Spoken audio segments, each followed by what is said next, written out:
My husband told me that if I wanted stability in our relationship, then I needed to make it happen, but I can't make it happen if he is burnt out and refusing to get a job when we are about to move for our 26th and 27th time in 10 years.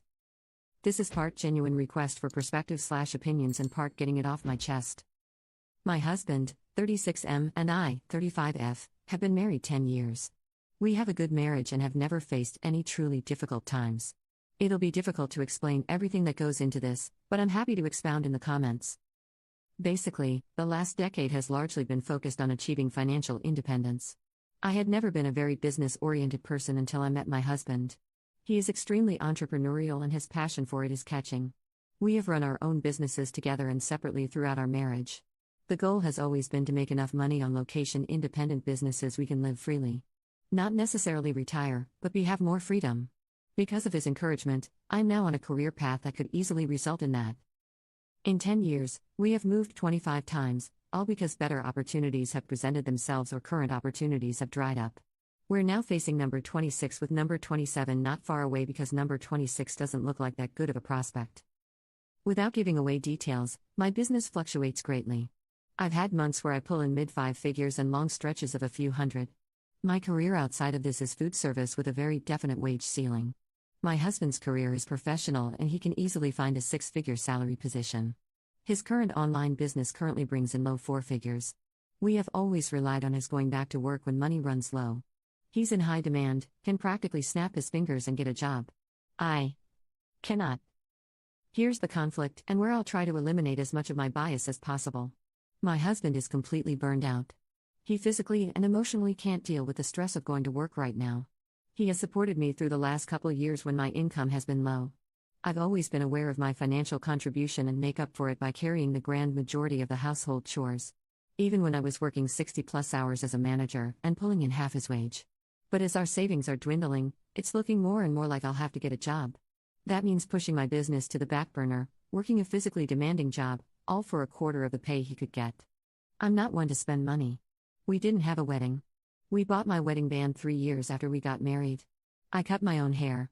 I work from home in sweatpants. It's not as though I forced him to work jobs he hates in order to provide me with an extravagant lifestyle.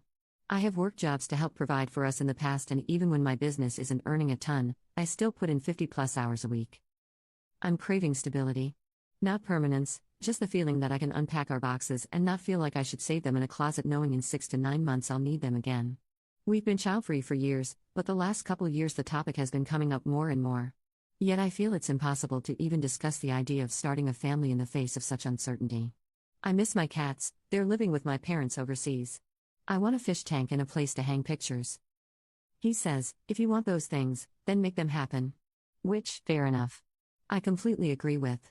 I don't want to rely on him to provide the life I want, however it leaves me feeling a combination of emotions I can't really put a word to. I find myself going through mental exercises of, what would I do in this situation if I were single? How would I support myself? And I start to feel resentful. I'm not single. I'm married. And not only that, I'm not sure I can make enough money to support us. I desperately want him to find what it is he's meant to do. I don't care about the money or the dreams of financial independence if it means he's miserable trying to get there. He's been trying to work out which direction to change to for the past year and has yet to come up with anything solid. I know it's all about give and take, but I can't help but feel. I don't know. I don't have the words. And I'm at a complete loss as to how we resolve this.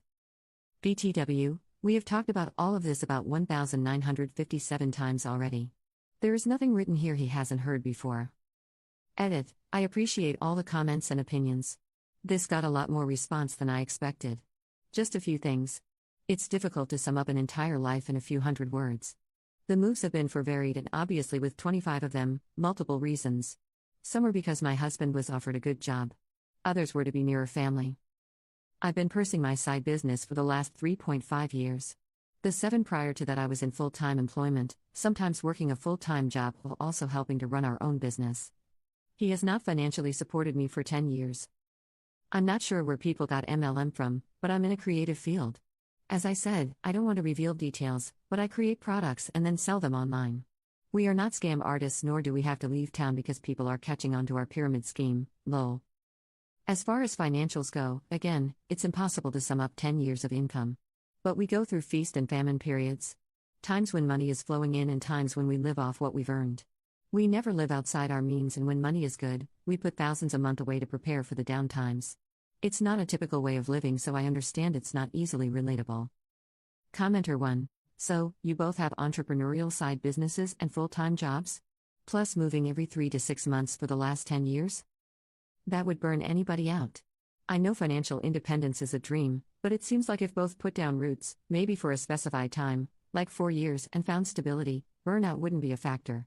Financially and emotionally, starting over takes a toll. I want to say make a plan, but sometimes you have to go with the flow, work a job and just make it day to day without trying to achieve large crushing goals of making it big with an entrepreneurial venture. Commenter 2. If you're trying to reach financial independence based on location independent businesses, why on earth do you have to move 25 times in 10 years? Why on earth are you moving for number 26 if you think you'll have to move again for number 27? It sounds to me like there is something wrong with how your husband is pursuing financial independence, and I'm worried that your husband is not so much entrepreneurial as chasing money schemes uphill and down dale. After 10 years of working on it, how close are you to your net worth goal? You sound very frugal. Surely after 10 years you have a solid nest egg, and are seeing that net worth start to grow through compound interest? Why do you say your savings are dwindling when his business brings in enough money to pay the bills? From a FI/RE perspective, this just doesn't add up. Even if this strategy really is working in a money sense, if you are sick of moving and long for stability, the strategy is not working for you or your marriage. I think your reaction to the current circumstances is about a bigger set of issues than just going back to work. You sound like you're at the end of your rope with a lot of things: moving, housework, children, and going back to low ROI work is the last straw. As others have said, your husband needs to treat his burnout. You sound burned out too. You both need to take a step back and look at your plans and lifestyle, through marriage counseling, financial advice, whatever will help you review with clear eyes and get on the same page. Your current plans and lifestyle are clearly not working for either of you. Update 1, 10 months later. I'm writing partly to sort all this out in my head and partly for outside perspectives. I don't even know what to think anymore. Again, I'm happy to explain any details that need fleshing out if it helps. I'll try to be concise, and I truly appreciate you reading. 9 months ago, I posted asking for help about my frustration with going back to work after my husband burned out in his career, previous post in my history. For the sake of anonymity, I try to be vague with the details, and many thought our work was on the dodgy side. I don't care about keeping it anonymous. All these factors are relevant. I'm an author, I self-published books and made a decent living doing it for several years. My husband is a software developer and mainly buys existing online companies and fixes them up to sell. When that's not working, he tries to work a normal 9 to 5, but typically lasts no more than 6 months. His last attempt was 1 day. My career before this was in the food industry, which means bad pay, long hours, and very sore feet. I got a job that pays 95% of the bills, the rest is covered by savings. Yeah, I'd rather be working for myself, but I like it. I'm good at it. It's the first time I actually enjoy going to work. For the last few months, I've been slowly changing, and it feels like my husband and I are drifting apart.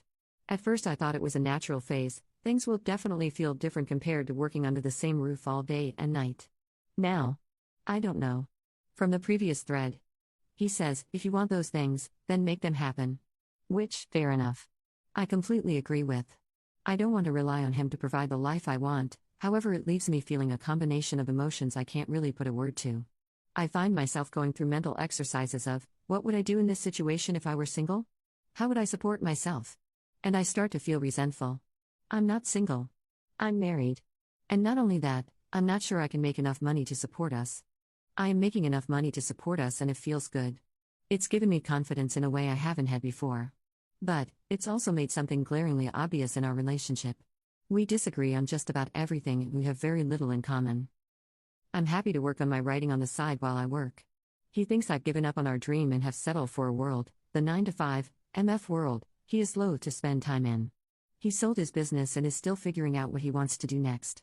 I want to buy a flat in the city. He wants to move to the country, or use our savings to travel or live remotely. I want to settle for a while and make friends. He thinks there's plenty of time for that in the future. I want to make our home cozy and put up decorations like photos and artwork. While he likes it, he thinks of it all as just pointless stuff we shouldn't waste money on. I could go on, but you get it. It feels like literally everything I like, he hates. I've also realized that most of the moves, most of the big decisions were things I went along with. I'm not saying he bullied me or anything, just that I didn't feel too strongly one way or the other, so tended to go with what he wanted. Of course, we talked about it, but it rarely was me pulling in the bulk of the income, so I didn't feel like I had much of a say. Now I feel strongly about a life direction and have the ability to make it happen, and I feel guilty? He says I've changed, that he's the same as he's been, wants the same things he's always wanted. This is me altering the situation, which I agree with. But it's not like it's this massive bait and switch plan. Our entire marriage I've talked about settling down. I'm rambling. Here's the way I see it. We both love each other and genuinely want to make the other happy, which is why over 10 years, we've both compromised on choices that go against what we individually want. He goes to work for a little while so I can have a semi-stable home. I bounce around the world with him so he can discover himself and his career. But our tolerance for these periods have become too short to manage. He physically can't work for another person. I want to scream when I think about packing up my stuff and starting over again. Have we just spent so much of our marriage being distracted by the exciting newness of moving and pushing for financial independence, we didn't notice how little we have in common otherwise? I can't help but feel like this is on me, not my fault, per se, but on my shoulders. I'm the one rocking the status quo, and if I want things to balance out, it's up to me to adjust my expectations. Commenter: You guys sound super incompatible. Is this really the man who you imagine building the life you want with? If you want a chance to keep this marriage afloat, I'd seriously consider couples counseling to see if you can find compromises here that both of you can agree to. If you can't find those compromises, then you should seriously consider moving on. Yeah, I want to continue my life with him. I love him, I like him. We do enjoy each other's company. I really think these problems are probably for a professional. Update 2, 7 years later. I was recently cleaning out my bookmarks and found this old throwaway, and obviously the 2 posts I made with it. I'm not sure why now, but I feel compelled to write a follow-up. Maybe it'll give people the bravery to change, or at least an example of how sticking with what you know isn't always the best choice. And obviously, very long story short, with the help of those posts and a lot of long nights of thinking, I left my husband. In fact, it took him going away for a long weekend to realize how much happier and at peace I felt without him around. At first the split was amicable, but looking back I think he was just waiting for me to come rushing back to him once I realized my mistake. When that didn't happen and he could see I was actually serious about building a new life for myself, a switch flipped. We only spoke when he needed something from me, and eventually that stopped too. Enough about him.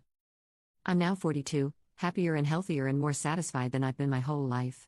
I picked me, and that was the best choice I could have ever made. I lived alone for the first time, and my God, the peace of having my own space. Unrivaled. I ended up staying in that apartment for 5 years, not a moving box in sight. I put art on the walls, I knew my neighbors. I made a home.